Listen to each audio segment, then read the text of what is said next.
superació és confiar en un mateix i els altres.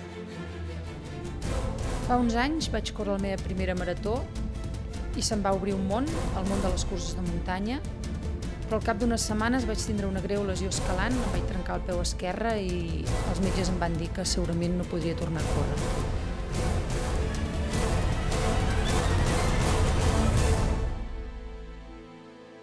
Vine a la Volta a la Cerdanya, a córrer la cursa, sumant capacitats, o bé compra un dorsal solidari a la pàgina web ultrafons.com. Sumant capacitats, tot és possible.